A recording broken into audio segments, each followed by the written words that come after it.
Hi, friends. Thanks for joining us. Do us a huge favor and smash that subscribe channel. It really helps the YouTube channel grow. Benny, where can they find us on social media? Yeah, you can find us at Ray Benny Sports. We're on Twitter, Facebook, Instagram, TikTok. Check us out also on Reddit and Discord, and leave us a rating on your favorite podcast provider. Yes. And hit that follow button on your podcast as well. Whatever it is, Spotify, Apple, Google, whatever the rest of them are. I don't know. Google doesn't exist anymore, man. That's No more gone. Google Podcasts? No more Google Podcasts. Shoot. Well, we have YouTube podcasts. We do, yes. That's Yeah, awesome. exactly. Yeah, that works pretty well too. Still can't figure out how to play that in the background, but I got time. Good We'll old figure it out one Ray. day. He has so much time. Let's get right into Bomber Talk, brought to you by Fahrenheit Airbrushing. Stand out on the ice, pavement, the field, or in the stands with a custom airbrushed helmet, goalie mask, or project. A local Manitoba business with affordable solutions for any project. Check out Fahrenheit Airbrushing on Facebook or call them at 204-891-7431. Yeah, and don't forget to tell them that Ray and Benny sent you. We're about a week out, but what is the biggest takeaway from the BC Lions game? For me, it's got to be that defense. It's funny how all the experts were dead wrong. Everyone picked the Bombers to lose. But that defense under Jordan Younger seems to have turned a corner. They are playing like almost late season style defense. I was supposed to use another terminology, but I don't want to jinx it right now. No. You know, with players just flying around on the defense side of the ball, the Bombers have allowed one touchdown drive or less in 5 of the past 6 games and no touchdown drives in the past 2 games. Adam Bighill looks like he's turned back the clock in a couple games, getting 14 tackles and 1 sack. You can see that the D-line's improved, especially with Garbutt coming back, Adams coming back, getting into the sack column the last game, Willie Jefferson again in the sack column, knocking down some balls. So the D-line is starting to hum in like 104 yards and 0 points against BC Lions offense. And of course, the secondary is looking good. So that defense for me is the biggest thing I'm taking away from that BC game. Yeah, no question at all. And to just add on there, 220 total yards they've given up in the last 2 games and only 9 points, so 3 field goals in those 2 games, which is impressive. And I questioned them right last week when we spoke. I questioned, okay, they played Saskatchewan with a backup quarterback. They played Toronto with a quarterback situation going on there. And I'd like to see what they can do against this BC team, man. And they blew it out of the water the way they played. They held Vernon Adams in check. Didn't let him get out of the pocket, didn't let him get comfortable. And like you said, that pass rush was on fire, rushing 3 guys mainly and sometimes 4. They didn't have to send the blitz. They didn't have to do those blitzes where they've been getting burned. Yeah, so pretty impressive showing. And I got to agree with you on that defense one. And Jordan Younger has, I don't know, maybe he's putting his stamp on this defense too, right? Because you questioned it and we said it about the DBs always being so far back or so far off. They were on top of these BC receivers. They didn't allow these BC receivers to get that ball. They made it trouble for them, especially on a lot of second downs. Evan Holm played a wicked game. Tyrell Ford,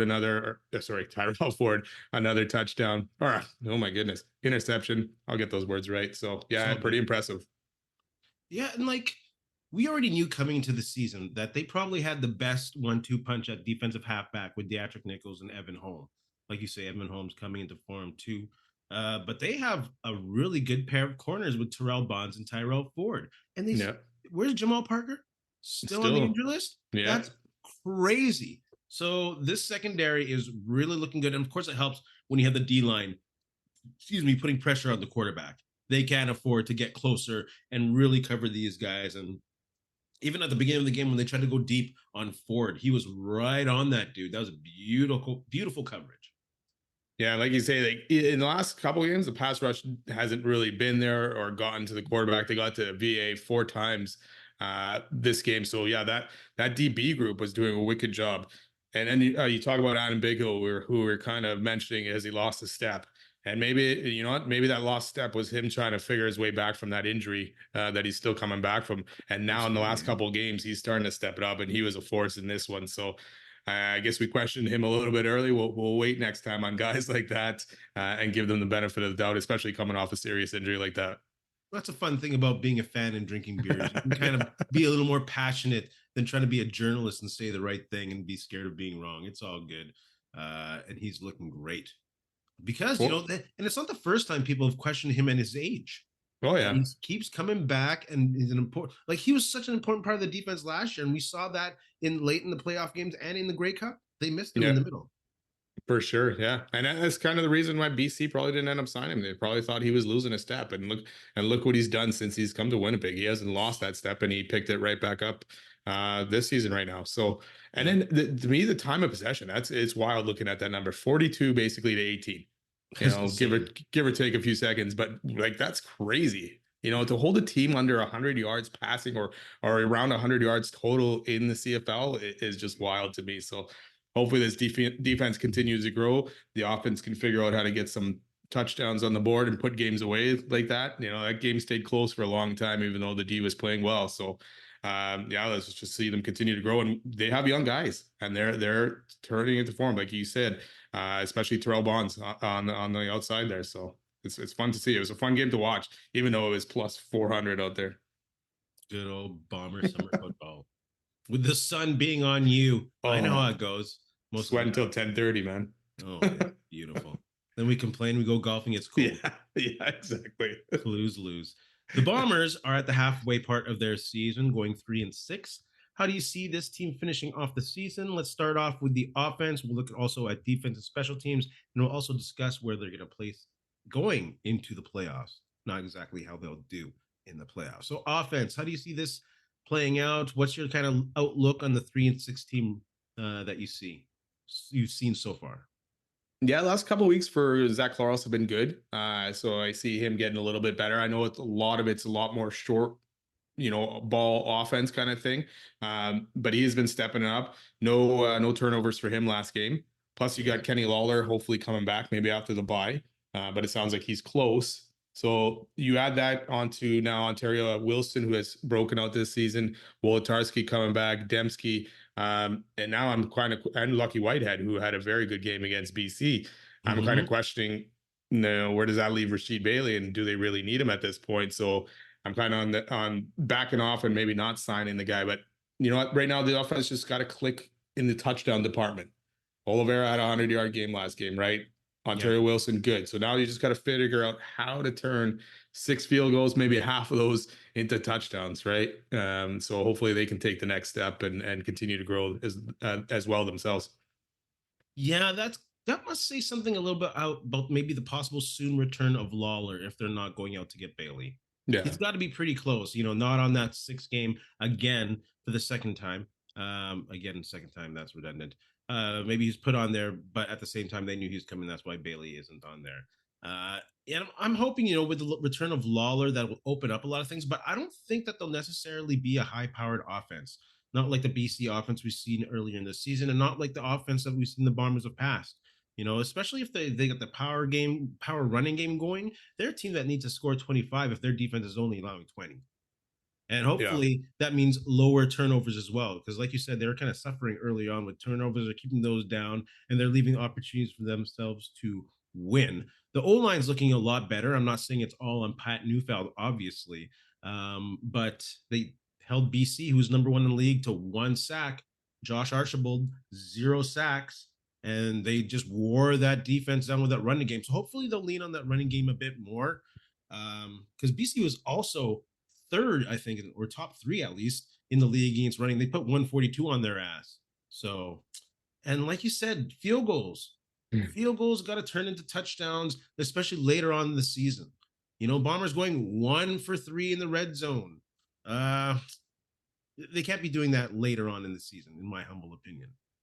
It's No, they great that also they can depend on Castillo, especially post chip gate. Other than the hiccup against the Argos, he's consistent, but they're still last in the league in touchdowns with 14, 13 scored by the offense. So that's still an area of concern for me, a less of a concern because they have such a great defense. Yeah, exactly. And that's the thing. Like that game was close. Like it was only a 2-score game or a 1-score game for a while kind of thing. And if BC gets a touchdown, all of a sudden they're right back into it, even though the Bombers D had dominated kind of thing, right? Even into that third quarter. The other concern there is the third down gambles. And of course, I would have gone for this one in BC as well, but I don't know what's going on with Strebler and either barely making it or getting tackled and not making it. And this one in BC game was a terrible one, a terrible play that they, not the terrible play that they ran, the execution of it was terrible, where he kind of stuttered a little bit, went to the left. It's like, dude, just you need a yard, and they give you a yard, Yeah. pound that thing forward, and let's not get cute. So and that kind of led to, that was in the red zone, so that kind of led to some lost points there again. So they're gonna need to figure that out, and they got a couple weeks. It's unfortunate that they actually kind of have a bye this week. I know they need it, but it's kind of They bad, need it. especially after that game. You'd like to see them come out and play again. Yeah, they definitely need it. It's going to be a great return match against BC. Yeah, those third down gambles that aren't going through are also contributing to their league worst -7 turnover ratio. Yeah, that was their only turnover of the game last game, was that third down gamble. The Bombers have the most red zone opportunities, the most red zone plays, but have the second least red zone touchdowns in the CFL. A couple more banking those, and they're winning the majority of those games. Well, yeah, every one of their losses have been close, right? They've been right in there, except for maybe that Montreal first game where they didn't look altogether great. But all the other games have been close. They just got to turn those field goals into touchdowns. They got to beat Toronto and Saskatchewan that way. So, and it's great seeing Zach coming back, Zach Caleros. And a couple of weeks ago, or maybe last week, we talked about bus drivers versus bus riders. And they need Zach to be a bus driver, but that doesn't mean he has to go 350 with multiple touchdowns every game. It just when the Bombers need a momentum change or they need a touchdown at a certain time of the game, they're going to get it, and they can depend on him to do it.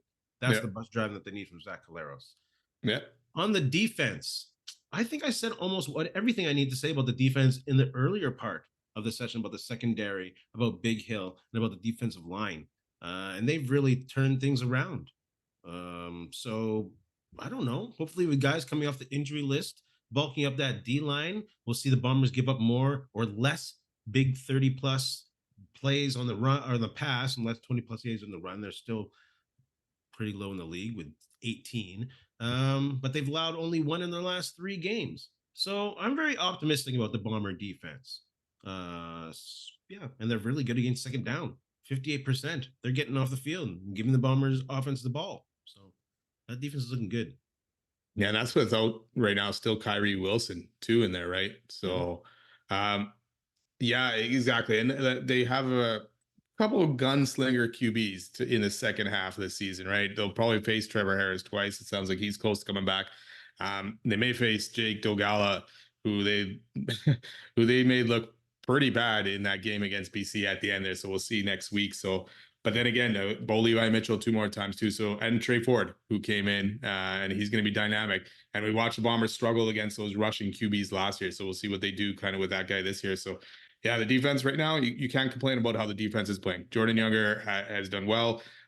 Limited blitzes last week that cost them, the all-out blitz. So yeah, I like what I'm seeing from them. And if they can continue to grow, they're going to be a force in the second half of the season. Yeah, and create more turnovers would be crazy too. Yes, that's probably it. That's probably the next step for them, right? Create more turnovers, and maybe turn those turnovers into touchdowns, kind of thing. So yeah. Special teams. What do you like about them? What do you see going into the second half of the season? I guess the coverage game has been fantastic. They haven't really let anybody get by them or through like last year, and starting off with terrible field position. Sergio Castillo obviously has been pretty good this year, and 6 for 6 last game, plus 2 60-yarders. I mean, the guy's on fire, right? Like you say, take those 2 games away at Chipgate, Toronto. The guy's been on it this year. My issue for me on that special teams is Jamison Sheehan, who was pretty bad punting wise in that last game. Shanked one, also kicked one out of bounds. And I think he was just under 40 yards. No, 32.8 yard average. So they're going to need a lot more out of him, especially in a game like that. It was close. And BC was starting at a lot of times at the 50 or midfield. But a good thing the defense was very good that game. Otherwise, another team could have made them pay. Yes. I can't really add more about Castillo. Dude has been a rock. I kind of like the steadiness and the aggressive running style of Cody Case that I've seen so far. He just runs without fear and commits to a crease and goes. And, that might not break you a touchdown, but that's going to get you 20 yards on a kickoff and a good 12, 15 on a punt. And that's valuable yardage for the Bombers, especially a team not punching it into the end zone. So the closer you can get, the better. Jameson Sheehan, I'm always on and off the fence about him. His average as an individual punter is worse in the league, but his net average is middle of the league. So he's really good at directional punting. I think he leans on that too much, but he can't, in regards to a consistent boom, it's not quite there. No. In regards to how they're going to finish, I can sincerely see this team going 6-3. I have a feeling, probably because of history, that they'll lose on Labor Day. I can see them losing to the Elks in Edmonton, and I can see them losing against the Argos because the Bombers do that. So I can see them going 6-3. They have the tiebreaker over the Stamps, so I think they'll host at least the West semifinal. That's what I'm thinking going into the playoffs. Yeah, I kind of agree on that 6-3. Maybe a couple other games that they may lose, like you say, Saskatchewan. Probably they're splitting that one for sure. They do play Montreal still one more time, and then Toronto again. So yeah, 6-3 for me. Probably finishing. Yeah, I'm not probably. I guess that 9-9 mark.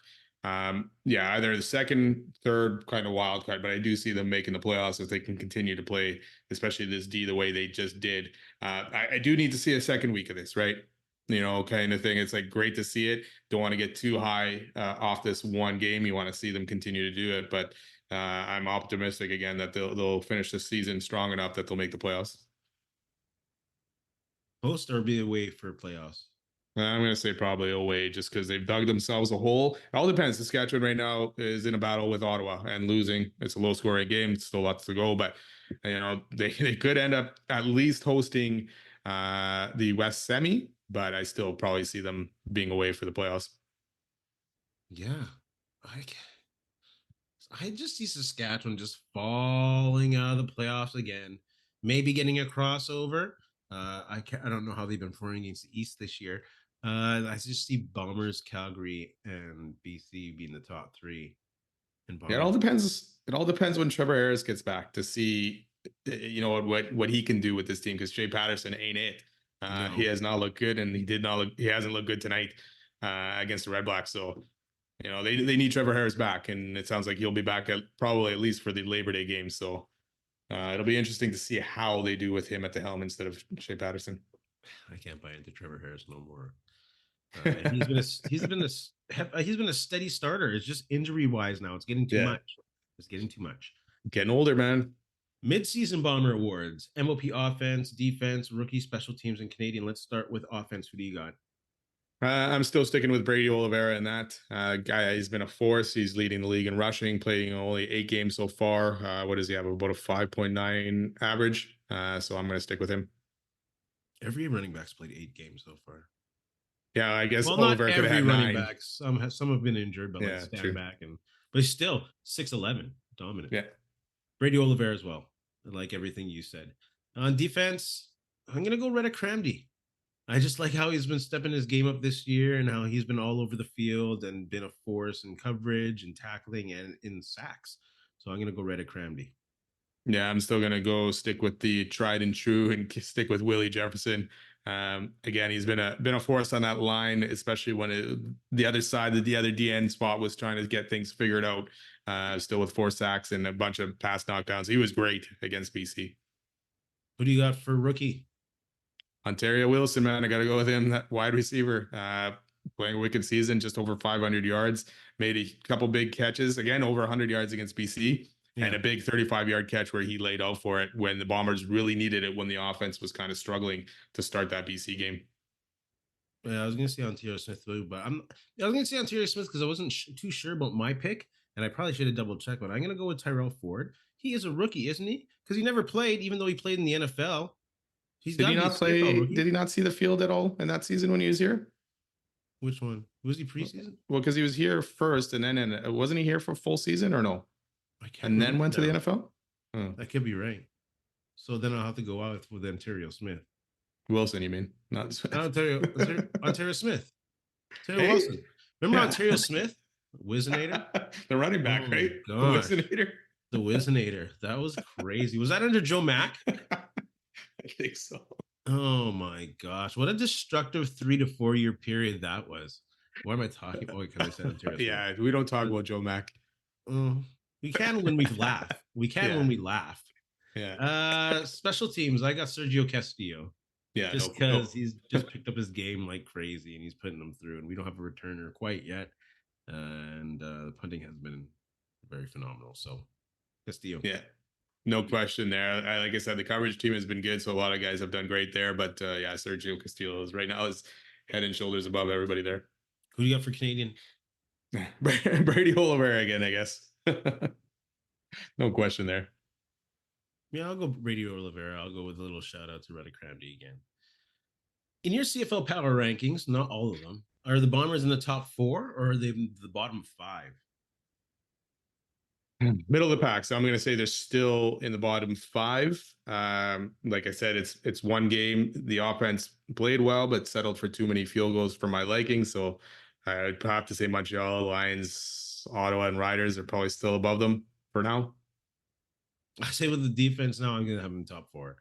I think if they play the Riders or the Red Blacks right now, I think the Bombers would beat them for it. Sure. Bomber fans, put your thoughts in the comment section below. A little bit of Jets talk. Shoveldayoff talking at the Hlinka Cup. Yeah. Hlinka Gretzky Cup. No, yeah. Don't forget Gretzky. Yeah. The greatest ever. Seeing young guys play. And he says, I'm looking forward for our younger players to try and take a step. The ball's in their court. If you're a young player in our organization right now, it's all in front of you there for the taking. Are you thinking this is a message to McGroarty? Kind of think it is a little bit. Like he's not obviously addressing him. He never addressed him in the article or the interview at all, kind of thing. But I think it is just a message saying, hey, buddy, if you came and you tried, you got a chance to make this lineup. There's a couple spots on the forward group, right? So, yeah. And he mentions Lambert and I'm going to say this wrong, Chibrikov, right? Chibrikov. I'll get it right one day. And then obviously Perfetti's still mentioned in there too. I can't see Perfetti not being, hey?